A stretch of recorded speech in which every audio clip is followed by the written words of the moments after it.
세상 속에서. 근데 사실보다 더 중요한 것은 그것을 내가 어떻게 해석해내느냐. 믿음의 해석. 그것이 그 사람의 삶을 변화시킬 수 있다라고 하는 거. 그 말씀을 이제 제가 전하고 나서 계속 지난 주간 그러면 고난의 해석은 어떤 것인가라고 하는 주제를 가지고 제가 깊이 생각해보고 묵상하면서 말씀을 전합니다. 사람들 사이의 어떤 어려움이라고 하는 것, 그리고 여러 가지 시험이라고 하는 것은 보편적인 사실입니다.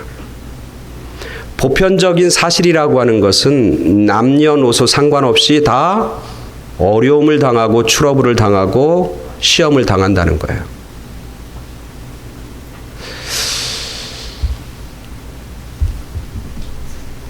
저희 집사람은 저한테 그래요. 당신 뭐 속도 좋다고 그렇게 잠을 쿨쿨 자냐고 뭐 아무런 어려움도 없는 사람 같이 그러냐고 아주 막 그렇게 얘기하는데, 남자들은 뭐 어려움 없고 시험 없고 고민 없고 여자분들은 막 고민이 엄청 많고 그런 게 아니라는 거예요. 잠은 잘 자지만 저도 고민이 있고 어려움이 있고 근심이 있다는 거죠. 부자들은 고난과 고통을 안 당하나요? 많이 배운 사람은 고난과 고통이 없나요? 사회적인 명예나 사회적인 지위가 높은 사람들은 고난과 어려움과 시험이 없나요? 상관없는 거예요. 근데 여러 가지 고난과 시험을 당하는데 그것이 보편적인 말 속에 누가 포함되냐면 크리스찬들도 포함된다는 거예요. 하나님의 사랑하는 자녀들은 고난과 고통이 조금 덜하면 좋은데 그렇지 않다는 거예요. 성경에 보면은 여러분 그 예수님이 특별히 사랑했던 그 자매들과 그리고 가족이 있어요. 누구예요? 나사로, 마리아, 마르다. 정말 성경에 보면 예수님이 특별한 사랑과 특별한 관심을 가진 사람들이에요. 근데 그 중에 나사로란 사람이 병들어서 죽는 거예요. 그죠? 근데 그 소식을 예수님한테 전하면서 뭐라고 하면 이렇게 전해요. 예수님, 당신이 사랑하는 자가 병들어 죽게 되었습니다. 이렇게 얘기한다고. 그러니까 예수님이 사랑하는 게 맞아. 정말 관심 갖고 있는 게 맞아. 사랑하는데도 뭐해? 병든다는 거예요. 병들매 아픔, 건강을 잃어버리는 고통을 경험한다는 거예요.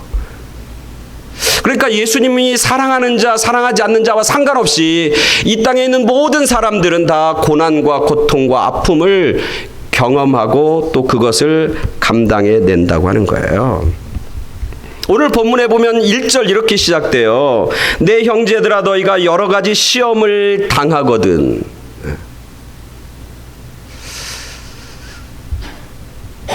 말씀을 그냥 띄워주시면 좋을 것 같아. 오늘 이 야고보서 1장 2절부터 3절 4절까지 말씀을 이렇게 보면, 제가 이제 아까도 얘기했지만 우리 크리스찬들에게 다가오는 고난과 고통과 어려움의 문제를 우리가 어떻게 바라볼 것인가 묵상하고 고민하면서 이 본문을 제가 지난 한 주간 동안 깊이 묵상해 보았는데, 이 말씀의 분위기는 굉장히 무거워요. 그리고 이 말씀을 쭉 읽어보면 우리가 쉽게 큰 소리로 아멘, 아멘 이런 어떤 고백이 나오질 않는다고요. 1절부터 그래, 2절부터 그래요. 여러분 다 같이 한번 읽어볼게요. 시작. 내 형제들아 너희가 여러 가지 시험을 당하거든 온전히 기쁘게 여겨라. 이게 쉽지 않고 만만치 않아요. 특별히 야고보서는 야고보라고 하는 예수님의 동생이 각 지역에 흩어져서 이민의 삶을 살고 있는 사람들, 오늘 우리처럼 고향과 친척과 아비집을 떠나서 외롭게 살아가는 오늘 이민의 삶을 살아가는 우리들에게, 이민의 삶을 살아가고 있는 크리스찬들에게 야고보가 하나님의 말씀을 전하는 거예요. 그들에게 위로의 말씀을 전해야 될 텐데 오늘 성경에 보니까 너희가 이민의 삶을 사는데 여러 가지 많은 시험을 당하게 될 것이다 라고 하는 거예요. 이 말씀 자체가 우리에게 마음에 안 들어요. 정말 하나님을 믿는 사람이라면, 하나님을 섬기는 사람이면 고난당하는 거 오케이. 그러나 다른 사람보다, 세상 사람보다는 좀 덜 고난을 당해야 되잖아요. 조금 가볍고 경한 고난을 당해야 되잖아. 시험을 당해야 되잖아요. 근데 오늘 야고보는 뭐라고 하면 너희가 여러 가지 시험, 각양각색의 시험을 너희가 당하게 될 거라고 말하는 거예요. 세상 사람들과 나누어지는 차별이 아니라 똑같은 어려움, 어쩌면 세상 사람들이 당하는 고난과 어려움보다 훨씬 더 많은 어려움과 고난을 너희가 당하게 되고 직면하게 될 것이라는 거예요. 이 말씀조차도 사실 우리가 아멘으로 화답하기가 쉽지 않은 거예요. 내가 예수님 믿으면 좀 나아져야 되는 거 아니야? 우리의 가정이, 우리의 자녀들이 좀 더 좋은 길을 걸어가야 되는 거 아니야? 라고 생각하는 오늘 우리들의 생각 가운데는 이 말씀은 우리에게 도전이 되고 있는 거죠. 더 힘든 건 뭐야? 그런 여러 가지 각양각색의 수많은 어려움의 문제, 자녀들의 문제, 가정의 문제, 헤어짐의 문제, 이별의 문제, 가정이 깨지는 문제, 관계가 깨지는 문제, 그리고 우리가 가지고 있던 꿈꿔왔던 우리의 삶과 미래가 무너지는 문제, 경제적으로, 재정적으로 아주 힘들고 어려운 그런 아픔의 문제, 괴롭고 고민스러워서 밤잠을 이루지 못하는 그 많은 문제들, 눈물로 음식을 대신할 수밖에 없는 그런 수많은 아픔과 고민들, 아직도 어둠의 터널에서, 아직도 괴로움의 터널에서 헤매고 있는 오늘 우리들에게 오늘 하나님이 말씀해 주신 게 뭐냐? 그런 여러 가지 어려움과 환난과 고난과 시험을 당하는데 그러거든 어떻게 여기라고요? 온전히 기쁘게 여기라는 거예요.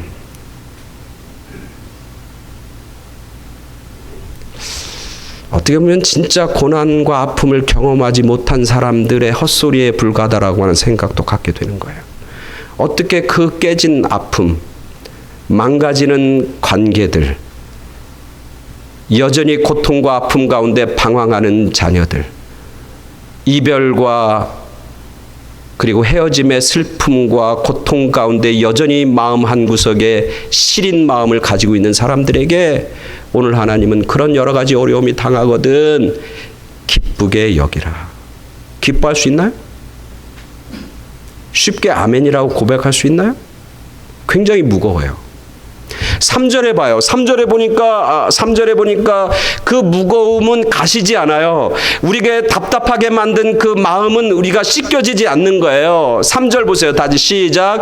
이는 너의 믿음의 시련이 인내를 만들어내는 줄 너희가 알미라. 여러 가지 고난과 아픔과 고통을 당하는데 그 결과 그것을 잘 버티고 잘 그것 가운데서 하나님이 개입하셔서 승리를 주시고 하나님이 개입해서 고난을 통해서 축복을 주시고 뭔가 짠하고 빛나는 인생을 만들어 주실 것 같은데 오늘 3절은 뭐냐면 너희가 이런 여러 가지 시험 가운데 너희들이 만들어내는 열매, 만들어내는 결과는 뭐라는 거예요? 시련의 인내를 만들어내는 줄 너희가 알미라. 아니 결과가 고작 뭐예요? 인내야, 인내. 아니 결과가 승리해야 되잖아요. 그 어려움 가운데서 뭔가 복이 돼야 되고 승리가 되고 마지막에 큰 열매가 맺고 큰 축복이 임한다고 돼야 되는 거 아닌데 오늘 여러 가지 시험을 너희가 받고 믿음의 시련을 통과하고 나서 너희 가운데 만들어지는 것은 고작 뭐라고? 인내라는 거예요. 인내. 여러분 인내하면 기분이 좋아집니까? 기분이 상쾌해집니까? 아니면 인내 그러면 힘들고 어려움이 상상이 됩니까? 뭐예요? 참는 게 보통 힘든 게 아니잖아요. 참는 게. 뭐 그런 얘기 있잖아요. 참을 인자 세 개면 뭐 그런 얘기도 있잖아요. 그죠? 참는다는 게 그만큼 힘들 거고.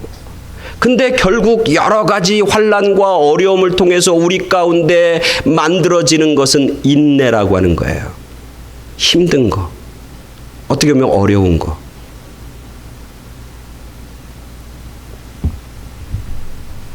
그리고 1장 4절 마지막 절에는 이렇게 고백하고 있는 겁니다. 다 같이 시작. 인내를 온전히 이루라. 이는 너희를 온전하고 구비하여 조금도 부족함이 없게 하려 함이라.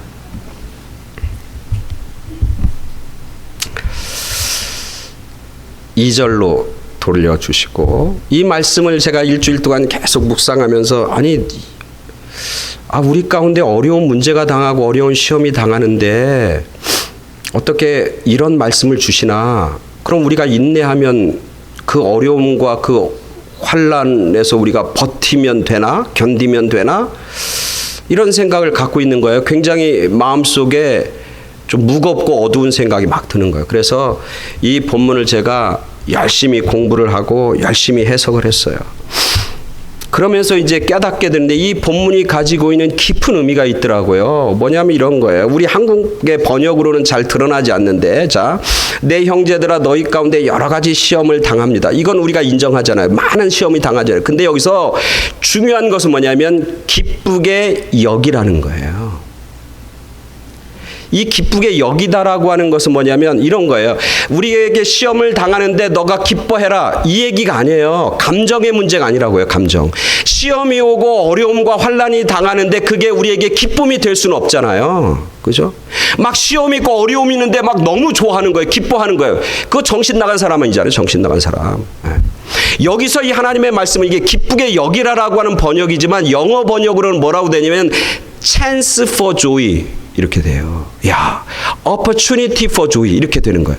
뭐냐면 이 시험은 뭐냐면 우리에게 뭐라고? 찬스인 거예요. 찬스. 야, 그러니까 시험이 여러 가지 있으면 있을수록 나에게 뭐가 많아지는 거예요? 기회가 찬스가 많아진다는 거예요. 어려움을 낭비하지 말라고 하는 거예요. 너희 가운데 있는 고난의 문제를 낭비하지 말고, 그건 하나님이 주신 뭐냐? 찬스라는 거예요. 기회라고 하는 거예요. 그것을 뭘로? 기쁨으로 만들 수 있는 찬스. 그 시험을 정말 기쁘고 즐거워하는 축복으로 만들 수 있는 기회들이 뭘 통해서 우리에게 다가오는 거냐면, 주어지는 거냐면 여러 가지 시험과 환난을 통해서 우리에게 다가온다는 거예요. 그러니까 이런 거예요. 애들이 시험을 보잖아요. 학생들이, 애들, 여러분 시험 봐봤잖아요. 시험 보는 게 학생들이 막 시험 본다고 내일은 시험 날이야, 너무너무 기쁘고 막 즐거워, 막 시험 보니까 할렐루야, 내일은 시험 보는 날이야, 막 그렇게 생각하나요? 그런 사람이 있어 없어요? 아무도 없어요. 아무도. 그래서 큰 부담을 가지고 시험에 임해요. 근데 시험을 치르고 나면 기뻐하는 학생들이 생겨 안 생겨?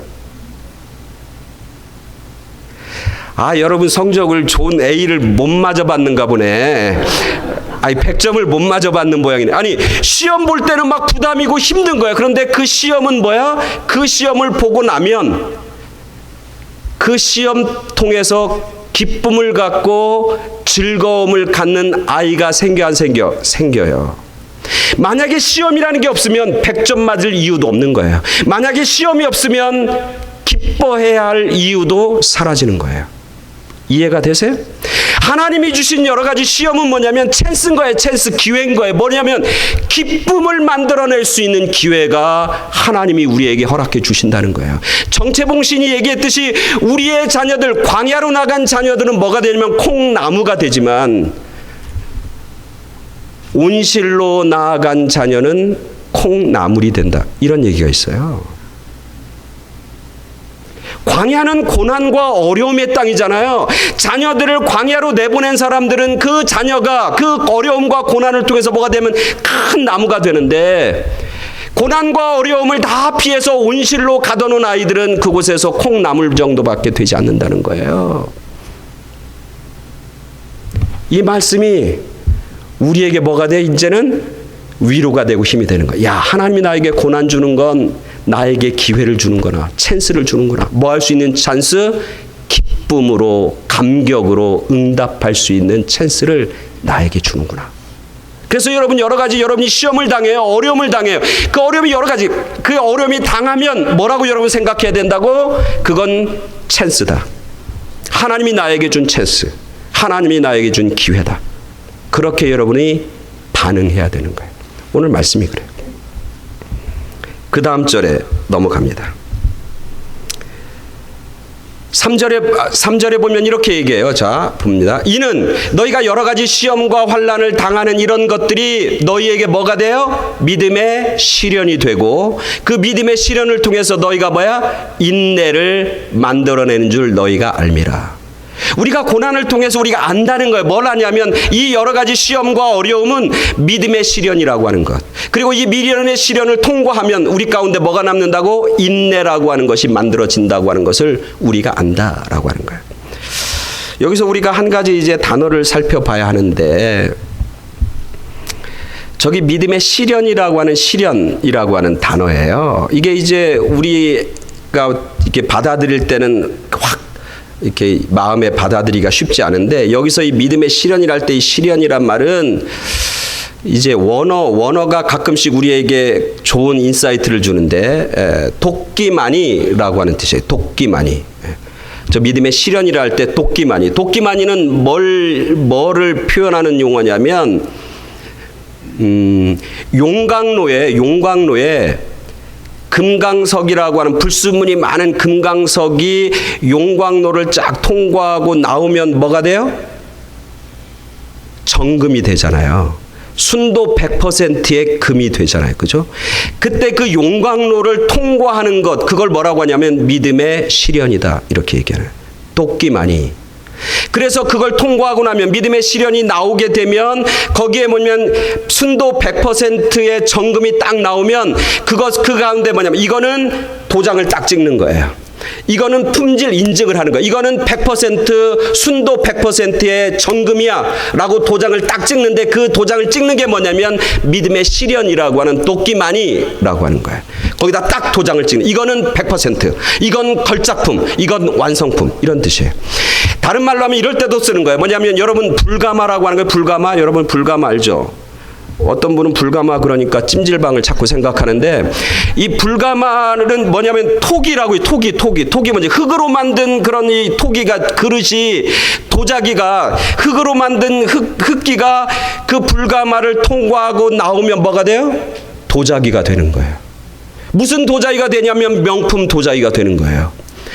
그리고 이렇게 보면 흠이 있는 도자기는 깨고, 이거는 정말 완벽해, 완전해, 걸작품이야, 이건 작품이야. 그럴 때 거기다 도장을 딱 찍어요. 낙인을 딱 찍는다. 그 낙인이 뭐냐면 도끼마니래요. 도끼마니. 그러니까 뭐냐면 이런 여러 가지 어려움을 통해서 우리가 뭐가 된다고? 하나님의, 우리가 진흙과 같은 우리들이 하나님의 손을 통해서 뭐가 된다고? 하나님의 위대한 걸작품과 작품으로 만들어진다, 그런 거예요. 그래서 믿음의 시련이라고 할 때, 시련은 고난과 어려움을 통과하고 나서 하나님의 위대한 작품, 하나님의 위대한 걸작품으로 만들어내는 것을 뭐라고 하냐면 도끼마니, 믿음의 시련, 이렇게 얘기하는 거예요. 그러니까 우리가 믿음의 시련 그러면 뭐야? 그거는 우리가 뭐야? 통과해야만 하는 거예요. 그걸 통과하지 않으면 뭐야 돼? 불순물이 가득한 거예요. 아무것도 아닌 거예요. 그냥 깨트려 버리는 거예요. 낭비되는 거예요. 의미 없는 거예요. 그러나 그 미련의 시련을 통과하고 나면 그거는 하나님의 멋진 작품이 되고 걸작품이 되고, 하나님이 빚으시는 손길을 통해서 새롭게 태어나는 위대한 존재가 되는 거예요. 그래서 우리가 믿음의 시련 그러면, 아, 하나님이 나를 만드시는구나. 하나님이 하나님의 아름다운 존재로 나를 빚으시는구나. 하나님이 나를 새롭게 창조하시는구나. 하나님의 작품과 거룩한 걸작품으로 나를 만드시는구나. 그렇게 우리가 인식해야 되는 거예요. 때로는 우리가 믿음 때문에 당하는 어려움이 있어요. 하나님을 섬기면서 당하는 어려움, 교회를 섬기면서 당하는 어려움, 하나님의 말씀대로 살려니까 당하는 어려움, 하나님의 진리 가운데 설려니까 당하는 어려움. 그 어려움은 나에게 뭐가 된다고? 나를 정금같이 만들어주는 그런 위대한 시작이고 능력이라고 하는 사실을 말씀하고 있는 거예요. 이 시련을 통해서 우리가 뭘 만들어지냐면 인내예요. 인내. 이 인내라고 하는 말, 인내하면 아까 얘기했지만 좀 우리가 괴롭고, 인내 그러면 싫고 쉽지 않고 우리가 그렇게 받아들이는데, 여기서 인내라고 하는 그 히라버 원어의 단어는 휘포모넨이란 뜻이에요. 휘포모넨. 휘포라고 하는 말과 모네라고 하는 말이 합성되는 거예요. 휘포라고 하는 것은 아래라는 거예요. 언더, 밑에. 모넨이라고 하는 말은 유지한다. 밑에서 유지하고 있는 거예요. 다른 이야기하면 밑에서 뭐 하고 있어? 견디고 있는 거예요. 밑에서 그걸 휘포모네, 인내라고. 인내는 뭐냐면 밑에서 딱 견디고 있는 거예요. 버티고 있는 거예요. 참고 있는 거예요. 그리고 그 자리를 지키는 거예요. 여러분이 잘 이해가 안 될 것 같아서 너무 쉽게 이해될 수 있는 그런 이미지를 하나 보여드리겠습니다. 여러분 벤치프레스라고 아세요? 벤치프레스? 저거예요. 저거 해보신 분 있으세요? 우리 토마스 집사님 매일 새벽마다 저거 하고 계신데, 저게 뭐냐면 휘포모넨, 밑에서 버티고 있는 거예요. 밑에서 견디고 있는 거예요. 쫙 견디고 있는 거예요. 저거를 인내라고 그러는 거예요. 제가 저기까지 이제 이미지를 딱 찾았는데 저걸 딱 보는 순간 저 역도 하신 거잖아요. 역기. 누가 떠오르냐면 여러분 혹시 아세요? 장미란이라는 사람 아세요? 장미란이라는 역도 선수. 사진 한번 띄워오시죠. 야, 저 쇳덩인데 쇳가 휘어졌잖아요. 저걸 버티고 있는 거예요. 밑에서. 저것들. 그래서 저분에 대해서 제가 이제 서치를 해보니까 2008년도 베이징 올림픽에서 금메달을 땄더라고. 세계 신기록만 3번 경신하면서 금메달을 땄더라고. 야, 저거 딱 버티고 있는 거예요. 저게 뭐냐면 인내예요. 밑에서 버티고 있는 거예요. 저 사람이 저렇게 저분이 저걸 딱 버티면서 몇 초를 버티냐면 3초, 5초, 6초 딱 버티면 부자가 뺑 울리는 거예요. 그럼 내려놓는 거예요. 그때까지 뭐 하고 있는 거예요? 견디고 있는 거예요. 견디고 나면 뭐가 되는 거예요? 금메달이 되는 거예요. 이 장미란 선수는 독실한 크리스찬이에요. 저렇게 무릎 꿇고 시합 때마다 기도하면서 했던 선수죠. 견디는 거. 우리가 신앙생활하고 믿음 생활하면서 정말 중요한 게 뭐냐면 이 인내예요. 견디는 거예요. 견디는 거. 여러분이 여러 가지 어려움을 당하고 시험을 당하고 힘든 일을 당해도 견뎌야 됩니다. 포기하면 안 됩니다. 아무리 자녀들이 말썽을 부려도 포기하거나 놓아버리면 안 됩니다. 견뎌야 됩니다. 인내는 금메달로 상급으로 돌아오기 때문에 그렇습니다. 견뎌야 됩니다. 믿음 신앙생활을 여러 가지 미사역으로 우리가 설명해낼 수 있어요. 믿음은 무슨 장거리 경주다. 믿음은 무슨 미사일을 쏘는 거다. 여러 가지 얘기할 수 있지만 사실 믿음은 뭐냐면 견디는 거예요. 버티는 거예요. 견디는 거예요. 견디면 뭐가 오는 거냐면 상급이 있어요. 항상. 견디면 하나님이 주시는 그런 풍성함이 있는 거예요. 견디면 하나님이 주시는 금메달이 있는 거예요.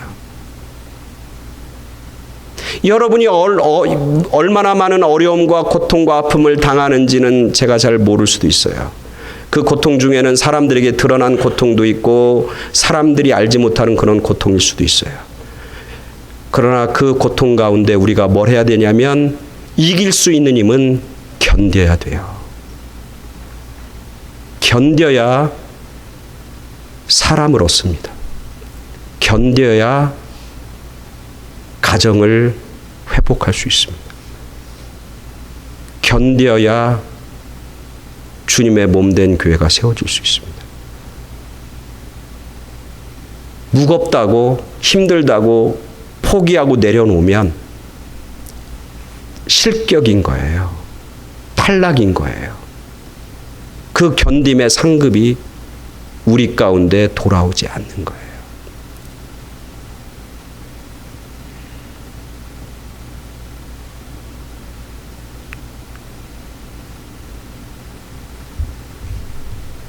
포기하지 말아야 돼요.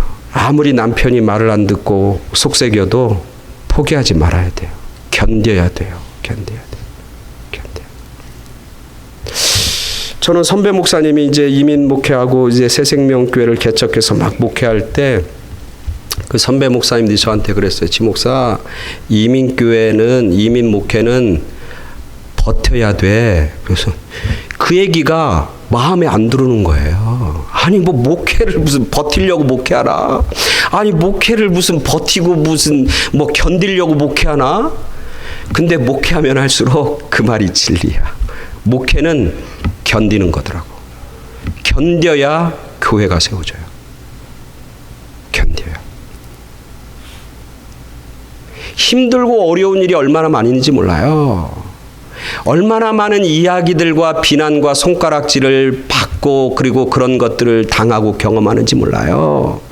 진짜 내가 포기하고 싶고 관두고 싶고 그냥 그만두고 싶은데 그래도 견뎌야, 그래도 버티고 있어야 교회가 세워지고 하나님의 일들이 드러나게 되고 하나님의 역사가 나타나게 되더라고요. 마지막에 봅니다.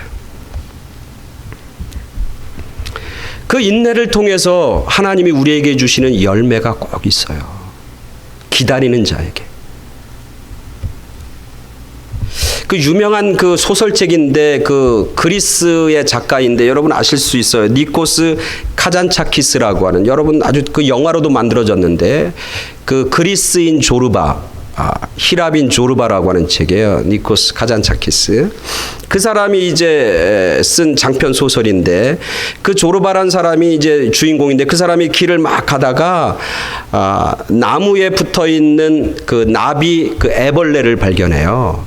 근데 애벌레가 막 이제 이렇게 막 이제 나비로 막 바뀌는 그거를 발견해요. 그래서 너무너무 신기해서 그걸 자기가 목격하고 싶고 한번 보고 싶은 거예요. 그래서 그 애벌레를 손으로 따서 자기 손바닥에 딱 올려놓습니다. 그리고 지켜보는 거예요.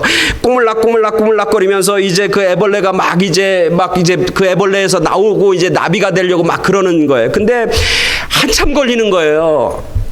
자기는 길을 가는데 중간에 멈췄는데 빨리 길을 가는데 한참 걸려. 그러니까 이 조르바가 그 애벌레가 빨리 좀 나와서 나비로 날아가는 모습이 보고 싶으니까 그 애벌레가 이 껍질을 막 벗는데 그걸 도와줘요. 다른 손으로 이렇게 조금씩 벌리기도 하고 손으로 이렇게 불면서 그 애벌레가 좀 빨리 나와서 날아가는 모습을 보고 싶어서 막 그래요. 근데 그렇게 하니까 막 빨리 진척이 되는 거예요. 그러다가 이렇게 보니까 이제 나비가 날개가 하나씩 나오는 거예요.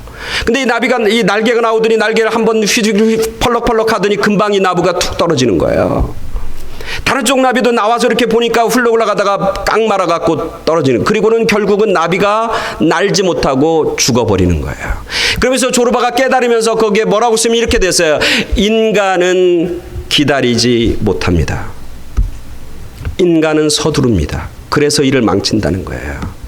근데 하나님은, 신은 결코 서두르지 않고 기다립니다. 나는 서두르면서 살기보다는 영원을 기다리면서 사는 삶을 살고 싶습니다. 그렇게 단다고요.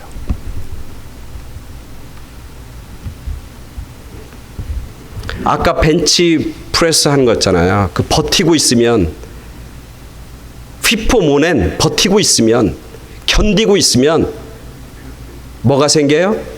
근육이 생기는 거예요. 힘이 생기는 거예요.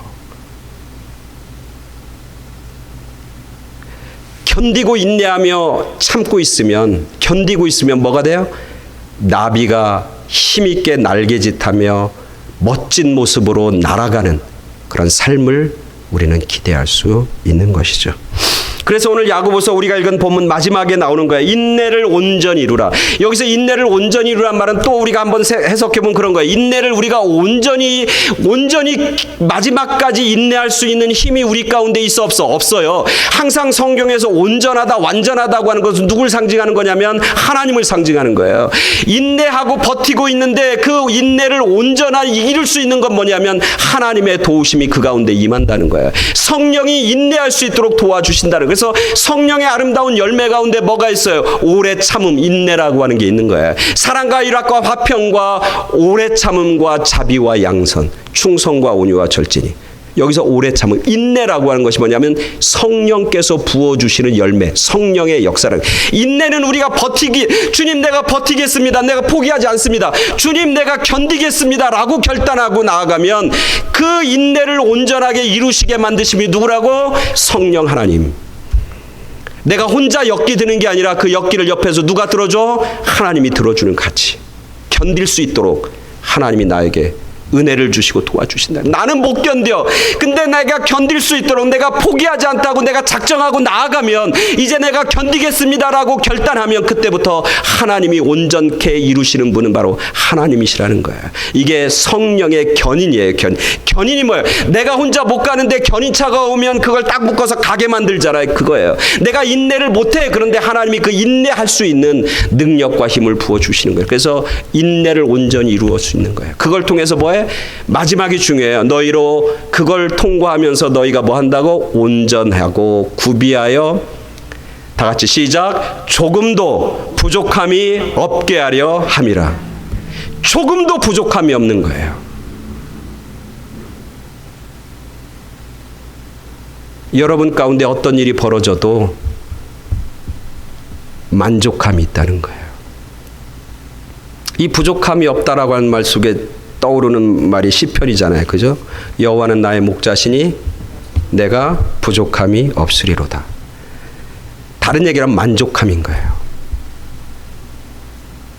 만족의 충만함이 있는 거예요. 무슨 일을 하든, 어떤 상황 속에 우리가 처하든, 어떤 형편 가운데 우리가 내몰리든, 우리 가운데 여러 가지 수많은 문제가 와도 이제는 뭐야? 그것 때문에 내가 부족해서 리킹 때문에 괴롭고 그런 게 아니라 그 모든 것 가운데서 뭐야? 만족함과 풍성함을 맛보고 유지할 수 있는 하나님의 백성으로 사는데 부족함이 없는 거예요. 이 땅에서 천국의 시민으로 사는데 부족함이 없는 거예요. 이 땅에서 하나님의 사명을 감당하는데 부족함이 없는 거예요. 이 땅에 살면서 하나님 나라를 꿈꾸는데 하나님 나라에 들어가는데 조금도 부족함이 없는 거예요. 예수의 사람으로 살아가는데 조금도 부족함이 없는 거예요. 왜? 뭘 통해서? 여러 가지 시험을 통해서 용광로를 통과하고 정금같이 나아가면서 인내라고 하는 견디는 힘을 우리가 갖게 되면 그때부터 우리는 부족함이 없는 삶으로 사는 거예요. 하나님의 일을 할 때에도, 세상적인 일을 할 때에도, 우리가 가정의 일을 할 때에도, 그 어떤 일을 할 때에도 부족함 없이 능히 감당할 수 있는, 능히 완성할 수 있는 그런 힘과 능력과 축복이 우리 가운데 쌓이게 되는 거예요. 이게 있어야 이 땅에서 하나님의 백성으로 살아가는 거예요. 이게 있어야 되는 거예요. 뭐 할 때마다 부족한 게 많아. 뭣도 부족하고 뭣도 부족하고 뭣도 부족하고 그래서 맨날 힘들고 어렵고 열등감에 사로잡히고 그러는 게 아니라 내가 어떤 어려움과 어떤 시험을 어떤 고난을 당해도 나에게는 부족함이 없다. 왜? 나에게 하나님이 함께 해주시고 온전히 이루시는 견디는 힘, 인내가 있으니 나는 그 어떤 것도 두려워하지 않습니다. 라고 담대히 고백하며 나아가는 그런 하나님의 백성들, 천국을 맛보고 소유하는 그런 열매가 풍성한 만족함이 있는 그런 여러분, 또 여러분의 가정, 또 여러분의 자녀들, 그리고 우리 교회가 되길 간절히 축원합니다. 아멘. 다 같이 기도하겠습니다.